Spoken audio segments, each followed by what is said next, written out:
and sold, but there's only one Hetch Hetchy Valley. We only have one opportunity to restore Yosemite Valley's lost twin. That's priceless.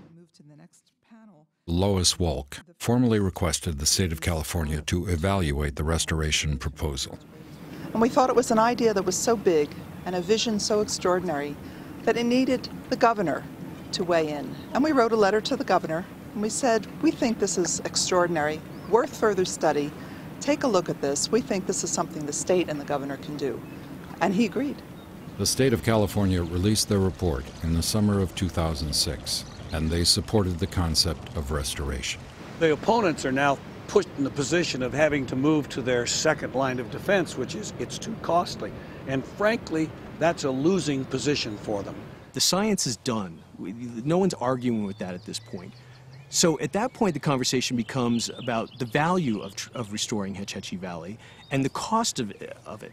And for me, that conversation isn't so much about dimes and nickels. That's a conversation about values, about American values and about San Francisco values. What is the value of a second Yosemite Valley? What does it mean to the nation and the world to bring back a priceless wonder of nature? The best way to answer these questions is to imagine what the future might hold if Hetch Hetchy were restored.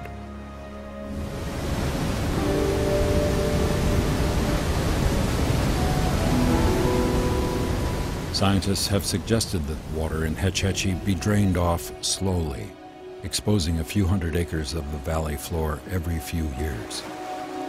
As the water recedes, the Tuolumne River will reclaim its former meandering channel.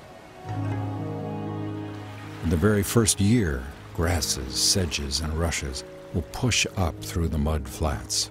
Scientists from many fields of study, assisted by students and park volunteers, will begin one of the most exciting restorations in history.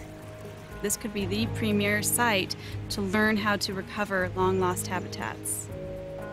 Within 5 years, vegetation will have reestablished itself on the floor of Hetch Hetchy. After 10 years, the distribution of plants and trees will begin to resemble Hetch Hetchy before it was dammed. Visitors will hike into the valley to witness the restoration. 100 years after restoration begins, Hetch Hetchy will look much like it did when John Muir walked its meadows. Hetch Hetchy will become the second Yosemite, and visitors from around the world will come to experience this wonder of nature. I think Californians and San Franciscans and people from Silicon Valley in particular, I think see themselves as concerned about the future of the planet, as conservation.